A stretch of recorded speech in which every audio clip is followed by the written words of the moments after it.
Bonjour et bienvenue sur cette vidéo d'optimisation des images. L'optimisation des images sur votre site internet est un élément crucial car il va jouer sur la vitesse de chargement de votre site internet et également sur les aspects SEO qui vont permettre de rapporter du trafic sur votre site. L'image, en tout premier, doit être optimisée en termes de taille et de poids.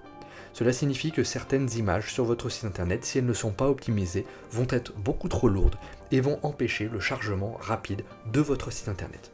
On considère qu'à peu près 53% des utilisateurs vont quitter votre site s'il met plus de 3 secondes à charger. Ça veut dire que votre site internet doit être optimisé, que chacune des images doit être au poids le plus faible possible et doit se charger rapidement. Chaque image ne devrait pas dépasser les 500 kg. C'est déjà beaucoup, ça veut dire qu'avec 2 images, votre page ferait déjà plus d'1 méga et c'est déjà beaucoup. Donc les 500 kg doivent être une limite absolue au-delà de laquelle vous ne devez pas avoir d'images plus lourdes. Même sur des carousels, même sur des images en fond d'écran, même sur des images en haute qualité, vous pouvez avoir quand même des enregistrements qui sont faits sur tous les logiciels de traitement de photos pour avoir des images qui vont être dites prêtes pour le web ou des formats comme le WebP qui vont permettre d'avoir des images très jolies à des poids très faibles. Le deuxième point qu'on doit voir dans les images pour éviter d'avoir des images trop lourdes sont les images qui vont être chargées trop larges par rapport à ce que vous les utilisez. On voit malheureusement régulièrement sur les sites internet des images qui vont être téléchargées dans le CMS et utilisées sur le site internet à une résolution beaucoup plus grande que celle pour laquelle elle est utilisée.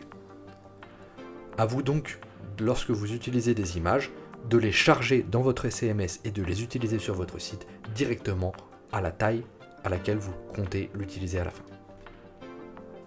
Le second aspect important des images est qu'elles peuvent aider le SEO de votre site internet, c'est-à-dire qu'une image peut être associée à ce qu'on appelle une balise alt.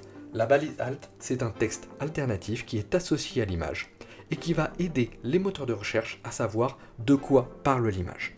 Généralement, on va mettre 5 ou 6 mots à l'intérieur de cette balise alt et l'idée, c'est surtout de mettre des mots-clés à l'intérieur pour que cette image-là puisse, si Google le décide, aller se positionner directement dans les Google Images et dans les résultats d'images qui seront proposés à l'utilisateur.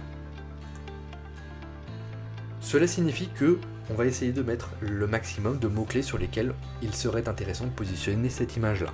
Ça veut dire que par exemple, sur l'image que vous avez ici, je vais mettre plutôt des mots-clés comme ceinture abdominale, massage et musculation sans effort, qui sont du champ lexical, qui sont du cocon sémantique autour de ma ceinture abdominale.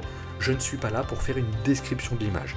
Donc je ne vais pas mettre 6 ceintures sur un canapé avec une pomme et une plante verte en fond. Cette description-là ne va absolument pas guider Google sur le contenu de l'image et ce sur quoi j'aimerais positionner cette image-là.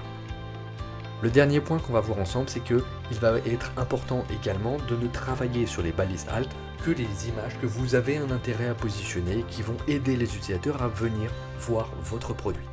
Cela signifie que toutes les photos de banque d'images qui ne représentent absolument pas votre produit, qui sont juste faites pour faire de l'illustration sur votre site internet, n'ont pas un réel intérêt à se positionner.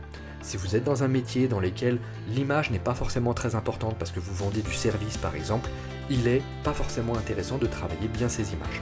En revanche, si les images sur votre site internet représentent le produit que vous vendez et qu'elles peuvent aider l'utilisateur à se dire c'est exactement le produit dont j'ai besoin alors qu'il est encore sur Google Images, à ce moment-là, on va bien remplir notre balise alt directement dans le CMS, généralement, c'est-à-dire dans WordPress, PrestaShop ou n'importe quel autre CMS.